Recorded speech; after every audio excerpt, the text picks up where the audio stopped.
इंद्र के महल में सब देव सिर्फ एक संकेत या समाचार का इंतजार कर रहे थे। इंद्र एक तरफ परेशानी में इधर उधर घूम रहे थे तो दूसरी तरफ ब्रह्मा बाकी देवों से वार्तालाप करके मन बहलाने की कोशिश कर रहे थे। लेकिन जो भी हो, कोई भी उस कमरे की चीरते हुए सन्नाटे को नकार नहीं सकता था। यूं तो देखने में सब अपने अपने काम में कार्यरत थे, लेकिन देखने से उनकी दुविधा साफ साफ उनके आंखों में झलक रही थी। शिव एक स्थान पर बैठे योग में लीन थे। वो एक ही थे जो शांत प्रतीत हो रहे थे। ब्रह्मा जी शिव के पास पहुंचे और उनसे बोले, हे प्रभु, मुझे आपकी शांति में अदंगा डालने के लिए माफ करें, लेकिन मुझसे रहा नहीं जा रहा। आप इतनी कठिन परिस्थिति में भी शांत कैसे हैं प्रभु?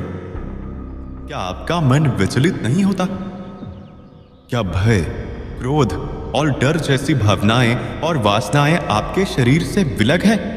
ब्रह्मा, चिंता उन्हीं विषयों पर करना चाहिए जिस पर चिंता करने से कोई भी फायदा हो या कोई फर्क पड़े। जो चीज हमारे हाथ में नहीं है उसके बारे में चिंता करके समय व्यतीत करने से क्या हासिल होगा? आप ठीक कह रहे हैं प्रभु, लेकिन मेरा मन तो बहुत विचलित हो रहा है। मैं बहुत परेशान हो रहा हूं, मुझे बहुत चिंता हो रही है। और वहां इंद्र भी परेशानी में इधर उधर चहलकदमी कर रहे हैं। कुछ मार्गदर्शन करें प्रभु। ब्रह्मा, मैंने जैसे पहले भी कहा, इससे पहले कि शिव अपना वाक्य पूरा कर पाते, देवलोक में एक अचानक सी हलचल उमड़ उठी।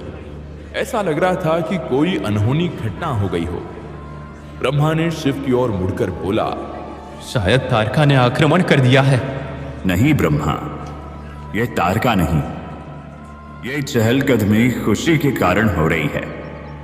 इस चहलकदमी के पीछे का राज दुख नहीं बल्कि उल्लास है।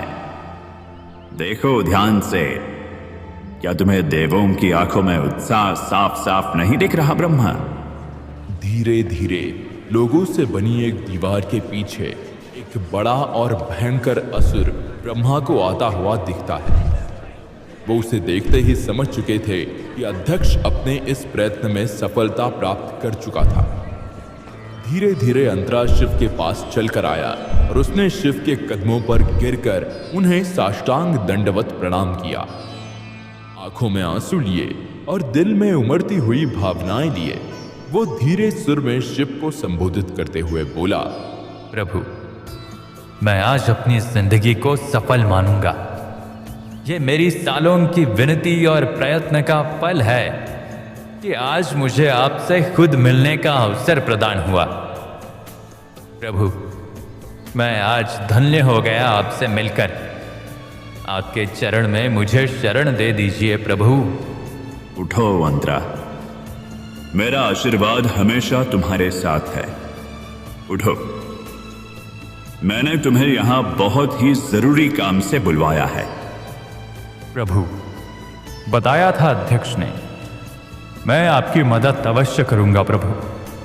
आप जो भी कहे मैं करने को तैयार हूं। अभी नहीं अंतरा, सही वक्त पर सही समय पर मैं तुम्हें याद करूंगा। अभी तुम बहुत थक गए होगे, जाओ और शयन कक्ष में आराम करो। जैसी आपकी आज्ञा प्रभु। अंतरा अंदर शयन कक्ष में आराम करने चला गया, पर दूसरी तरफ तारका के रातों की नींद का कोई ठिकाना नहीं था। वो रात भर करवटें बदलता रहता, लेकिन उसे एक पल की भी नींद नसीब नहीं होती। वो परेशान हो चुका था। उसके मन में इंद्र को पराजित करना अब एक लक्ष्य नहीं पर एक जुनून बन चुका था। वो जल्द से जल्द युद्ध शुरू करना चाहता था। उसने देर रात को सेनापति को अपने कक्ष में बुलवाया। सेनापति उनकी आज्ञा का पालन करते हुए उनसे मिलने पहुंचे। प्रभु, आप कुछ कह रहे थे प्रभु? आपने मुझे बुलवाया? हाँ सेनापति, युद्ध की तैयारी करो, हमें कल ही सुबह रवाना होना है। ये कैसे मुमकिन है प्रभु? क्यों मुमकिन नहीं है सेनापति? कहो। प्रभु, अभी आपकी पूरी प्रजा आपसे उखड़ी और रूठी हुई है। उनका उत्साह भी एकदम कम है और आसपास में चल रही चीजों से उनका मनोबल भी कमजोर हो चुका है। बहाने मत दो सेनापति। तुम उनके मुखिया हो, उनके सेनापति हो, क्या वो तुम्हारी बात नहीं सुनेंगे? प्रभु, अगर वो सुन भी ले तो भी एक और चुनौती आपके इस सपने को हकीकत बनने नहीं दे रही प्रभु। वो क्या है सेनापति? प्रभु, अभी हमारे असुर लोक में अकाल पड़ा हुआ है। अनाज कोई उगा नहीं और हमारे पास जो अनाज था वो भी धीरे धीरे खत्म हो रहा है प्रभु। कोई भी युद्ध भूखे नहीं लड़े जा सकते प्रभु। सेना में सैनिकों को बल की बहुत जरूरत है और अनाज के अभाव से हमारी स्थिति खराब हो सकती है। कई जाने जा सकती हैं, कई लोग मर सकते हैं प्रभु, और बिना सेना के तो कोई युद्ध में विजय पाना असंभव है।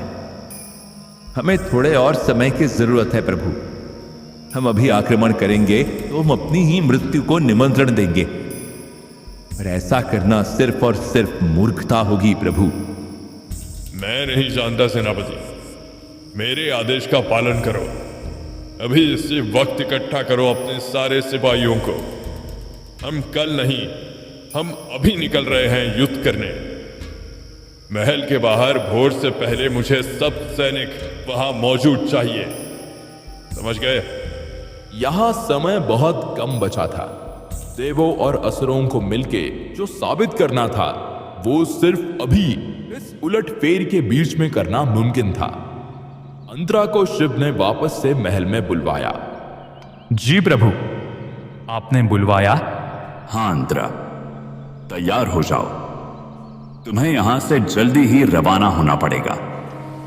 अध्यक्ष तुम्हारे साथ जाएंगे। कोशिश करना काम एकदम बिना किसी अड़चन के खत्म हो जाए।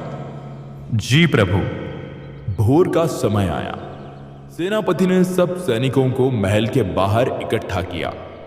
सब सैनिकों के आंखों में आक्रोश और दर्द साफ साफ झलक रहा था। तारका धीरे धीरे महल के बाहर आया। सब सैनिक एक स्वर में बोल पड़े, हाय हाय हाय हाय, तारका किंग, हाय हाय। चुप सारे, मैं यहां तुम्हें खुश करने के लिए नहीं बैठा। अगर तुम सबको इतनी दिक्कत है और इतने गिले शिकवे है मुझसे, तो पहले क्यों नहीं बताया?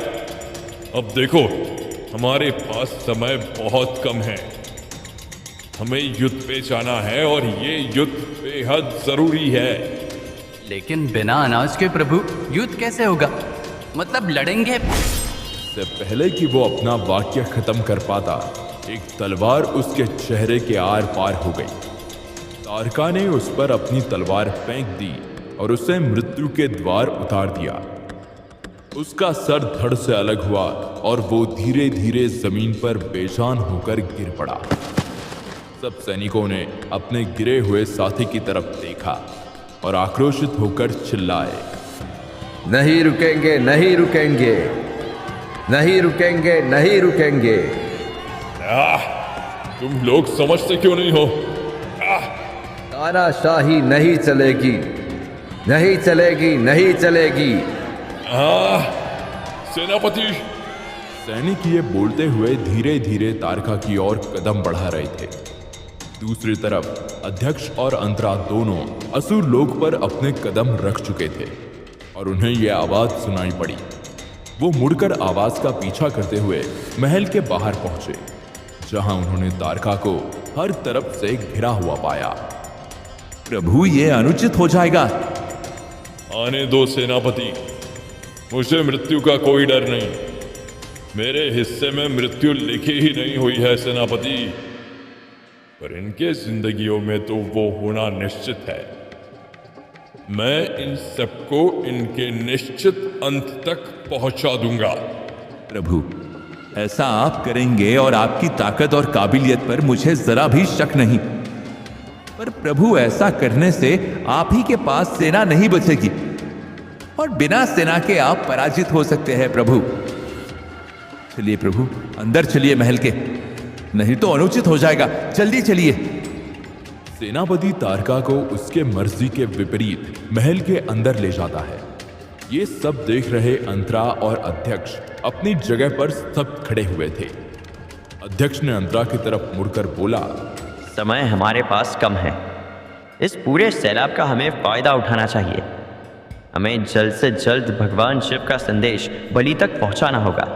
हाँ, आपको आज भेष बदलकर महाराज बलि से मिलने काल कोठरी जाना होगा। आपको मदद करने के लिए सेनापति के 2 आदमी आपको महल की दूसरी तरफ मिलेंगे। एक बार आप जब बलि से मिलो तो उनसे कहना, अपनी कमियों को अपनी ताकत बनाना ही सफलता का एकमात्र रास्ता है। मतलब ये कि काल कोठरी में अंधेरा होने के कारण ना उसकी मरम्मत ढंग से हुई है और ना ही किसी को कुछ पता है। पर काल कोठरी के पीछे एक छोटा सा सुरंग है, जो वैसे तो दिखने में सुरंग जैसा प्रतीत नहीं होता, पर वो काल कोठरी से निकलने का एकमात्र रास्ता है। बस इतना आसान है काल कोठरी से निकलना? नहीं, वो सुरंग में जितने भी लोग घुसे हैं उनमें से बस मैं ही हूं जो सुरंग के उस पार निकलने में सफल रहा। क्यों? ऐसा क्या है सुरंग में, बताओ। वो एक सुरंग नहीं, एक माया जाल है। फिर तुम बलि को क्यों फंसा रहे हो? वो भी लौट के नहीं आया तो? सूरज सबका मार्गदर्शन करेगा। अगर सूरज अपने काम में चूक जाए तो अपने बंधुओं का सहारा ले लेना। इसका क्या मतलब है? हम पहेलियां क्यों बुझा रहे हैं? ताकि कोई और सुने तो उसकी समझ में नहीं आए। हमें सिर्फ बलि को बाहर निकलवाना है। बाकी कैदी अगर बाहर निकल गए तो वैसे भी असुर लोक पहले से ही काफी तकलीफों से घिरा हुआ है।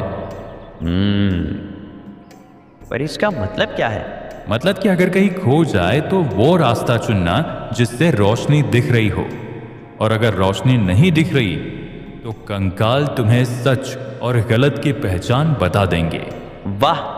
वाह नहीं, जल्दी जाओ और बलि को ये कह दो, हमारे पास समय बहुत कम है। हमें जो भी करना है आज ही करना है। और हाँ, बलि को शिव के आदेश के बारे में बताना मत भूलना, वो सर्वोपरि है। हाँ, मुझे याद है। पहले मैं अपना भेष बदलकर बलि से मिलने जाता हूँ। विजयी भव। ये बोलकर अध्यक्ष अपने लक्ष्य की ओर निकल पड़ा।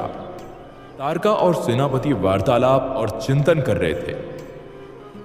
बलि कर रहा था सिर्फ इंतजार। ₹100 received on phone pay। कि उसकी काल कोठरी में कभी भी अवसर दस्तक देती ही होगी, और उसे सिर्फ उस दस्तक का इंतजार था।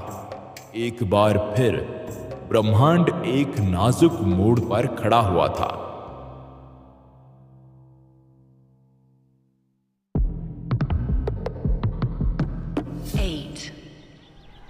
अध्यक्ष धीरे धीरे दबे पांव महल के बाहर हो रहे हल्ले और विरोध का फायदा उठाते हुए महल के अंदर दाखिल हो गए।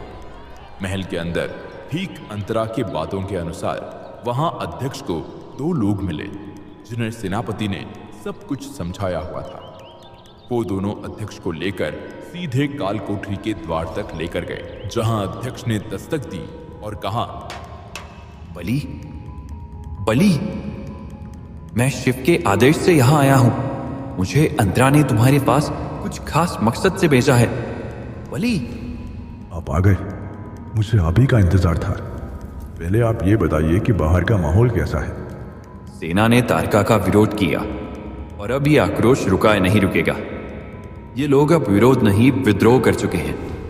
अब गजब की भूखमरी फैली हुई है असुर लोक में, जिसके कारण चोरी चकारी और कई सारे करतूतों ने अपना घर यहां बसा लिया है। लोगों के पास कोई और चारा और रास्ता ही नहीं है। वो लाचार और परेशान लग रहे हैं। उन्हें कोई उम्मीद नहीं है। एक सैनिक जिसने विरोध किया, तारका ने उसको भी मृत्यु के द्वार पर पहुंचा दिया, उसका सिर धड़ से अलग कर दिया। हे प्रभु, ये क्या हो रहा है? मैं यहां से कैसे निकलूं?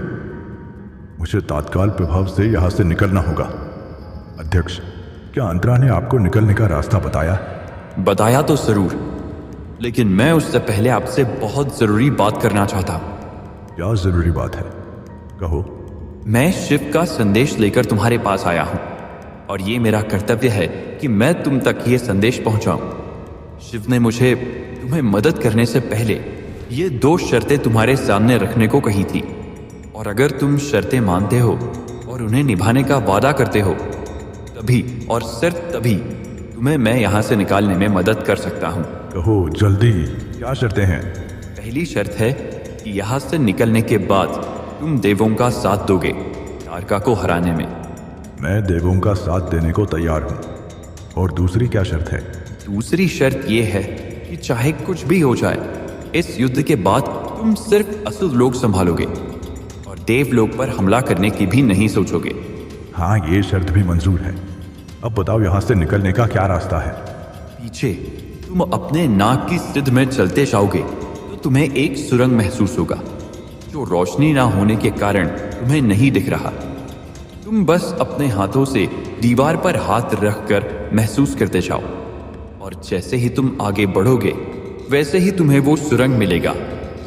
दूसरी सबसे बड़ी बात, सबसे प्रमुख बात, उस सुरंग में ऐसे कई रास्ते आएंगे जहां एक से अधिक रास्ते तुम्हारे सामने तुम्हें दिखेंगे। तब तुम्हें बस रोशनी की तरफ बढ़ना है।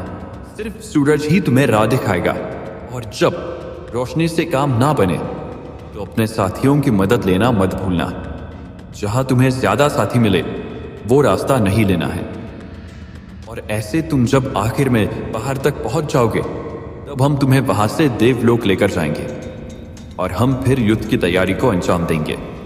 देवलोक? यहां क्यों नहीं? क्योंकि हम हमला नहीं करना चाहते। हम चाहते हैं कि तारका समझे कि हम निहत्थे और कमजोर हैं। इससे हमें काफी फायदा होगा और हम उसे बंदी बनाने में सफलता प्राप्त कर लेंगे। समझ गया मैं। तुम्हें ये रास्ता 3 दिन में तय करना होगा।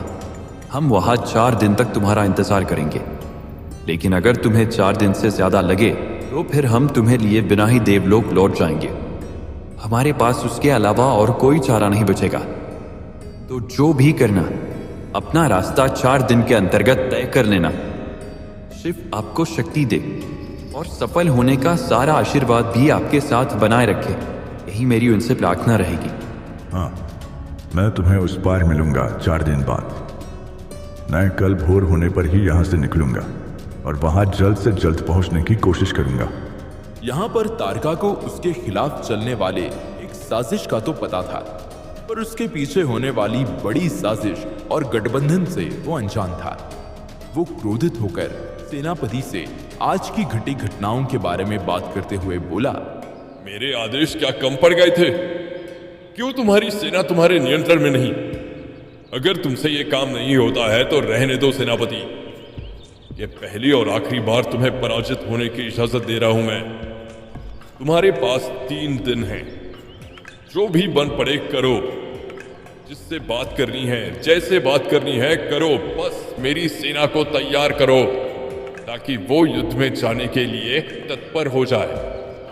सिर्फ 3 दिन ही है तुम्हारे पास सेनापति, और अगर तुम इस बार भी पराजित हुए तो मैं तुम्हें बीच चौराहे मृत्यु दंड प्रदान करूंगा, और वो भी अपने खुद के हाथों से। समझ गए? अगर मेरी प्रजा मुझे स्वीकार नहीं कर रही तो ठीक है, मैं उन्हें खौफ दिखाकर भी असुर लोक का राजा बने रह सकता हूं। आई समझ? अब जाओ यहां से, निकलो और काम पे लगो। जी प्रभु। और हां, मेरी मां को शयन कक्ष से कल सुबह बुलवाओ। मैं उनसे कुछ वार्तालाप करना चाहता हूं। जी प्रभु, अवश्य। और हां, जैसा कि मैंने कहा है, ये काम 3 दिनों में हो जाना चाहिए, नहीं तो तुम इस हार के और पराजय के जिम्मेदार माने जाओगे। जी प्रभु, अवश्य। अब जाओ।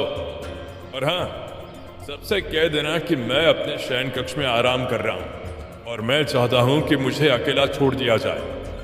किसी को भी मुझसे मिलने की अनुमति ना दी जाए। जी प्रभु। अगले दिन की शुरुआत हुई। भोर के वक्त बलि सुरंग खोजने की कोशिश करते हैं। धीरे धीरे दीवार पर हाथ रखते हुए आगे बढ़ रहे थे। वो बस महसूस करना चाहते थे कि सुरंग कहाँ है। धीरे धीरे, मध्यम मध्यम वो सतर्कता से आगे बढ़ रहे थे। फिर वो अचानक से एक जगह रुक गए। वो उस जगह पर हाथ लगा दे और आगे एक जगह पर फिर हाथ लगा दे। उन्हें एक जगह कुछ अलग महसूस हो रहा था।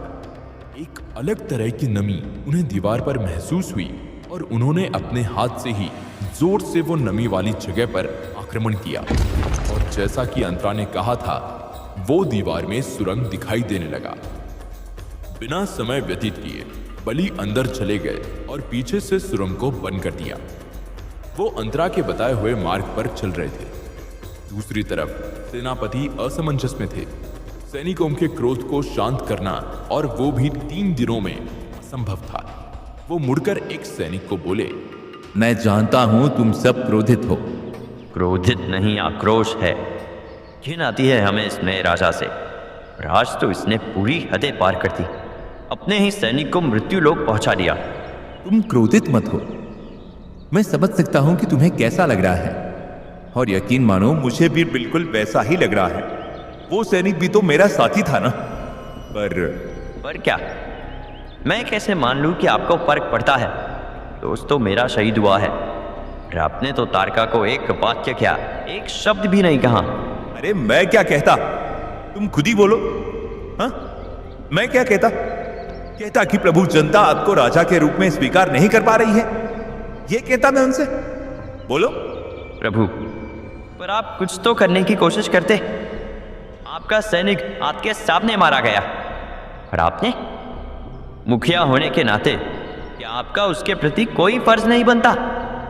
क्या आपका खून बिल्कुल नहीं खौलता? खौलता है, पर मैं बेवकूफ नहीं हूं। मैंने किसी और तरह से इसका हल निकाला है, और उसके लिए मैं चाहूंगा कि सारे सैनिक मेरी बात माने। मेरा वादा है हर सैनिक से कि 4 दिन बाद फिर से असुर लोक में खुशहाली होगी, खुशियां होंगी, पर हमें एकजुट होकर काम करना होगा। नहीं तो अगर तारका को शक हो गया तो सारे किए कराए पर पानी फैल जाएगा। समझे? जी सेनापति, मैं आपका आदेश हर एक सैनिक तक पहुंचा के आता हूं। आपके इस वादे को सुनकर हर सैनिक में वापस उल्लास और उम्मीद दिखाई देगी प्रभु। धन्यवाद आपका, लाख लाख धन्यवाद।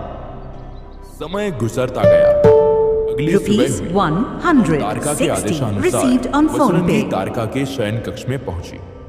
अपनी मां को देख तारका भावुक हो उठा और उनको साष्टांग दंडवत प्रणाम किया और बोला, हे माताश्री, यहाँ आने के लिए आपका बहुत बहुत आभारी हूँ।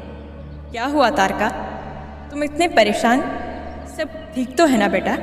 हाँ माँ, बस तनाव बहुत है और बस मैं आपसे मिलना चाहता था। आपको देखकर सारा तनाव खत्म हो गया। आप आए, अच्छा लगा।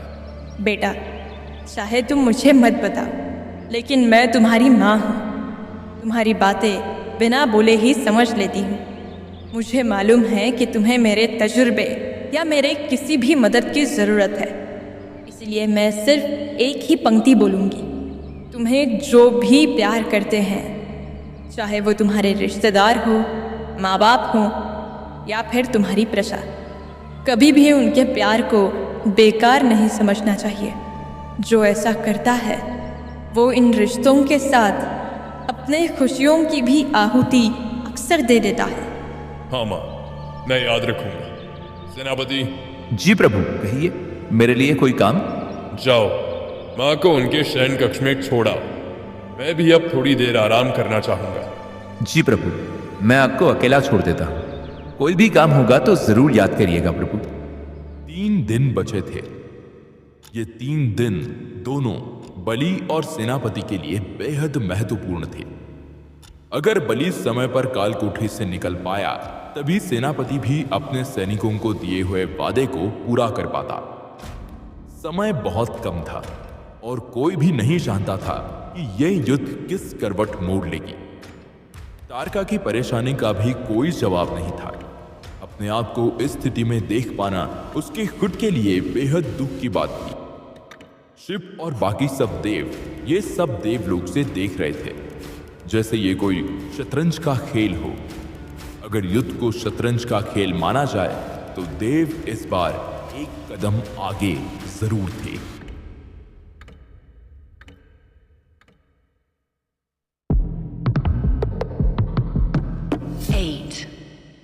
3 दिन खत्म होने को आए थे। मतलब दोनों, तारका को दिया हुआ समय और अध्यक्ष का बलि को दिया हुआ समय, दोनों ही समाप्त होने वाले थे। अध्यक्ष और अंतरा निर्धारित जगह पर बलि का इंतजार कर रहे थे। बलि कालकोठी में नहीं था और यह खबर भी जल्द ही तारका के कानों तक पहुंच गई। तारका ने सेनापति को बुलवाया और उनसे बोला, तुमने सुना? हाँ? क्या प्रभु? बलि कालकोठी से गायब हो चुका है। क्या तुमने सुना? ये भी क्या मुझे ही बताना पड़ेगा सेनापति? प्रभु, ये कैसे संभव है? आज तक कोई भी कालकोठी से निकलने में सफल नहीं रहा है। पर बलि तो कालकोठी में नहीं है ना। तुम्हारे ही सिपाही ने यह खबर मुझ तक पहुंचाई है सेनापति। प्रभु, जरूर कोई गलतफहमी हुई होगी। ऐसा हो ही नहीं सकता। कोई भी आज तक कालकोठी से नहीं निकल पाया है, तो फिर भला बलि कैसे निकल सकता है? पक्का कोई गलतफहमी हुई है प्रभु। मैं जल्दी से इस गलतफहमी का पर्दाफाश आपके सामने ही करूंगा प्रभु। सेनापति, तुम्हारा वक्त खत्म हुआ। क्या प्रभु? बलि यहां से छूट भी जाए तो मेरी जकड़ से बच नहीं पाएगा। मुझे उससे कोई खतरा नहीं है। पर तुम्हारी जबान का क्या? तुमने तो मुझसे सेना को एकजुट करने का वादा किया था ना, उसका क्या सेनापति? प्रभु, असल में बहाने बहाने, हर बार बार बार सिर्फ और सिर्फ बहाने। मैं तुम्हारे बहानों से तंग हो चुका हूं सेनापति। और हमारे समझौते के हिसाब से याद है ना मेरी क्या शर्त थी? ये तुम्हारा आखिरी मौका था सेनापति, और ये आखिरी मौका तुम खो चुके हो। प्रभु, लेकिन मेरी बात तो सुने। कहने सुनने के लिए कुछ बचा ही नहीं है सेनापति। अब तुम्हारा आखिरी समय तुम्हारे निकट आ चुका है। प्रभु को याद करो और अपनी मौत को स्वीकार करो। तुम्हारी मृत्यु हर पल तुम्हारे निकट आती जा रही है। सिपाही! तारका की आवाज को सुनकर सारे सिपाही सेनापति के आसपास इकट्ठा हो गए। सेनापति की आंखों में थोड़ा सा डर और जबान में संकोच था। तारका ने सिपाहियों को सेनापति को कैद करने का आदेश दिया, पर सिपाही अपनी जगह खड़े रहे। वो सेनापति के लिए अपनी वफादारी का परिचय दे रहे थे, जिसे देखकर तारका और क्रोधित हो गया। वो चिल्लाकर बोला, मेरे आदेश को चोर नहीं मानेगा, उसकी भी वही दुर्दशा होगी जो सेनापति की होने वाली है। मैं तुम्हें 2 पल का समय देता हूं, चुन लो। क्या तुम्हें मेरे साथ खड़े रहकर जीवित रहना है, या अपनी वफादारी सेनापति को दिखाकर मृत्यु को आमंत्रित करना है? सोच लो। ये 2 पल तुम्हारे लिए जीवन और मृत्यु का फासला भी हो सकते हैं। जल्दी से चुनो, जीवन या मृत्यु। सब अपनी जगह पर ही खड़े थे, स्तब्ध और खोए हुए। उन्हें कुछ भी सूझ नहीं रहा था। वो बहुत ही ज्यादा चिंतित लग रहे थे। सन्नाटे को तोड़ते हुए सेनापति बोले, उसकी कोई जरूरत नहीं है प्रभु। अच्छा, ये फैसला भी तुम ही लोगे? ये राज्य मेरा है कि तुम्हारा? बोलो, क्या मुझे भी तुमसे अनुमति लेकर बोलना होगा? माफी प्रभु, लेकिन मैं आपसे यह कहने वाला था कि इसकी कोई जरूरत नहीं पड़ेगी प्रभु। मैंने सारे सैनिकों को युद्ध पर जाने के लिए मना लिया है। वो अब आपके साथ इंद्रदेव पर हमला करने के लिए तैयार है। बहुत खूब, बहुत बढ़िया। तो फिर किस बात का इंतजार कर रहे हो सेनापति? आक्रमण और युद्ध का समय आ चुका है। शयन कक्ष से मेरी माता को आमंत्रित करो। हम उनके आशीर्वाद के साथ फौरन रवाना होंगे। प्रभु, ये उचित नहीं होगा। भला क्यों? अब क्या मुसीबत आ पड़ी सेनापति? इतने दिन के इंतजार के बाद आखिरकार ऐसा एक दिन आया है जब हमें युद्ध करने के लिए सही अवसर दिख रहा है। फिर तुम क्यों इसे रोकना चाहते हो? प्रभु, लेकिन ये मुहूर्त युद्ध के लिए ठीक नहीं है प्रभु। हम अगर अभी यात्रा शुरू करेंगे, अभी अगर हम युद्ध की घोषणा करेंगे तो ये उचित नहीं होगा। फिर आखिर कब है सही मुहूर्त? अब शेर के मुंह में खून लग चुका है। मैं और ज्यादा इंतजार नहीं कर सकता। जल्दी पता करो कि सबसे अच्छा मुहूर्त क्या है। हम सबसे पहले अच्छे मुहूर्त पर रवाना होंगे। सब अपने परिवारों को यह समाचार या सूची देना। और हां, जैसे कि सेनापति ने कहा, युद्ध की शुरुआत अभी बहुत निकट है। हमें जल्द से जल्द तैयार होना होगा। जी प्रभु, मैं अभी पता करवा लेता हूं और आपका ये आदेश सारे लोगों तक पहुंचा देता हूं प्रभु। मैं वादा करता हूं आपसे, अब से सबसे निकट वाले मुहूर्त पर हम युद्ध के लिए रवाना हो चुके होंगे। निश्चिंत रहिए प्रभु, आपका आदेश मेरा हुक्म है और मैं इसका पालन जरूर करूंगा। एक तरफ सही मुहूर्त का इंतजार हो रहा था तो दूसरी तरफ बलि का इंतजार हो रहा था। अध्यक्ष और अंतरा दोनों मिलकर बलि का इंतजार कर रहे थे। समय बढ़ता चला जा रहा था और बढ़ते समय के साथ अंतरा और अध्यक्ष की बेचैनी भी। वहां पर सुरंग के अंदर बलि कड़ी चुनौतियों का सामना कर रहा था। न उसके पास पीने का पानी था और उसका पूरा शरीर चोटिल हो चुका था। उसके एड़ी से चोटी तक पत्थरों पर रेंगने के कारण चोट लगी हुई थी। वो और ज्यादा दिन उस सुरंग में नहीं टिक पाता। वहां अंतरा और अध्यक्ष की बेचैनी का कोई भी ठिकाना नहीं था। वो एक जगह खड़े तक नहीं हो पा रहे थे। वो जानते थे कि असुर लोक को बचाने का और देवलोक में शांति लौटाने का यही आखिरी और सही मौका है। अध्यक्ष मुड़कर अंतरा की ओर देखे और बोले, क्या हो रहा है ये? अभी तक तो उन्हें पहुंच जाना चाहिए था। कहीं कुछ अनर्थ तो नहीं हो गया? असंभव। मेरे बताए हुए रास्ते पर चले तो ऐसा होना असंभव है। हो ही नहीं सकता, संभव ही नहीं है। फिर शायद तुमने ही रास्ता गलत बताया होगा। कहीं तुम तारका के साथ जुड़े तो नहीं हो? हाँ? बोलो। तुम मुझ पर शक कर रहे हो? मैं शिव का भक्त हूं और किसी भी चीज के लिए मैं उन्हें धोखा नहीं दे सकता। और हां, मैं उनको क्या, किसी को भी नहीं धोखा दे सकता। मैं अपने वचन का पालन जरूर करता हूं। तुम ऐसा सोच भी कैसे सकते हो? बोलो। क्योंकि सिर्फ तुम्हें रास्ता मालूम था। सिर्फ तुम हो इस ब्रह्मांड में जिसे उस काल कोठरी से निकलने का रास्ता मालूम था। और तुम ही हो जो चाहकर बलि को गलत राह बता सकते हो। बस एक और शब्द मत बोलना। एक और शब्द बोला ना तो मुझसे बुरा कोई नहीं होगा। मुझे कैसे मालूम कि मैंने जो तुम्हें बताया वो तुमने हूबहू जाकर बलि को बता दिया? बोलो। मेरी कोई गलती नहीं है। तुमने मेरे प्रभु के साथ छल कपट किया। कपटी कायर। मैंने कोई छल नहीं किया। इससे पहले कि अंतरा अपनी सफाई दे पाता, अध्यक्ष ने उस पर हमला बोल दिया था। दोनों एक दूसरे से उलझ चुके थे। तभी पीछे से एक महीन आवाज उनके इस झड़प को बीच में रोकने के लिए मजबूर कर देती है। मदद करो, पानी, पानी। महाराज बलि। बलि? दोनों ने जाकर बलि को उठाया और फिर उसे बगल में एक पत्थर पर बिठाया। उनकी हालत बहुत खराब हो चुकी थी। पूरे कपड़े फटे हुए और पूरा तन चोटिल था। अध्यक्ष ने अंतरा को देखकर बोला, अंतरा, मुझे माफ करना। मैं भी जल्दबाजी में न जाने तुम्हें क्या क्या बोल पड़ा। मुझे माफ करना भाई।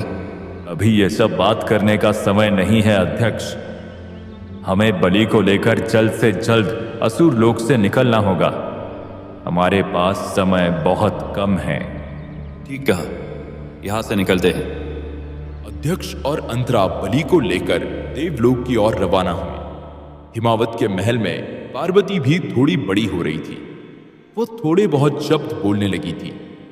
देखा मैनावती, कैसे प्यार से खेल रही है हमारी बिटिया। मैनावती पार्वती को गोद में लेने के लिए उसके पास बढ़ी। उन्होंने प्यार भरी निगाहों से पार्वती को पल दो पल के लिए सराहा, जिसके बाद वो उसे उठाने के लिए झुकी। और जैसे ही उन्होंने पार्वती जी को हाथ लगाया, वो डर कर चीख पड़ी। पार्वती ने किसी बड़ी औरत की आवाज में बात की। वो मैनावती की तरफ मुड़ी और बोली, दक्ष, बदला, दक्ष। क्या हुआ बेटा? पार्वती? दक्ष। पार्वती बेटा, ये क्या? ये चिल्लाकर पार्वती उन्हीं के हाथों में बेहोश हो गई। हिमावत दौड़ते हुए मैनावती के पास आए और उनसे उन्होंने पूछा, क्या हुआ? तुम क्यों चिल्लाई मैनावती? वो पार्वती, किसी और की आवाज। ये क्या हो रहा है? मुझे बहुत डर लग रहा है। ठीक से बोलो, क्या? इससे पहले कि वो समझ पाते कि क्या हो रहा है, उनकी नजर पार्वती पर पड़ी, जो मैनावती के हाथों में बेहोश पड़ी हुई थी। वो मैनावती की ओर देखे और बोले, ये पार्वती को क्या हुआ मैनावती? वही तो समझ में नहीं आया प्रभु। ये क्या हो गया? ये कैसे हो गया प्रभु? इसे जल्दी से वैद्य के पास ले जाते हैं मैनावती। तुम चिंता मत करो, सब ठीक हो जाएगा। तुम शयन कक्ष में आराम करो, मैं इसे वैद्य के पास लेकर जाता हूं। मैं भी आना चाहती हूँ प्रभु, कृपया लेकर चले प्रभु, कृपया लेकर चले। तुम मेरी बात सुनो मैनावती, तुम्हारी भी तबीयत खराब सी लग रही है। तुम आराम करो, मैं आता हूं। मैं पार्वती को कुछ नहीं होने दूंगा। हमने नारद मुनि को वादा किया था, याद है ना? हम वो वादा टूटने नहीं देंगे। तुम जाओ, आराम करो। मैं अभी वैद्य की कुटिया में इसको लेकर जाता हूं। परेशान मत हो, मैं तुरंत लौट आऊंगा। ऐसे कोई घाव नहीं जो समय ठीक नहीं कर सकता, लेकिन समय की अनुमति और समय का होना बहुत जरूरी है, जो सबके पास इस वक्त कम था। पूरा ब्रह्मांड एक नाजुक मोड़ पर खड़ा था, जहां कोई भी गड़बड़ वापस ब्रह्मांड को बर्बादी की ओर अग्रसर कर सकती थी। बलि का देवलोक पहुंचना, पार्वती का ठीक होना और तारका का सेना के साथ रवाना होना, ये सब ब्रह्मांड की अच्छाई के लिए बहुत महत्वपूर्ण थे। इनमें से किसी भी घटना में कोई भी ऊंच नीच पूरे ब्रह्मांड का संतुलन बिगाड़ सकती थी।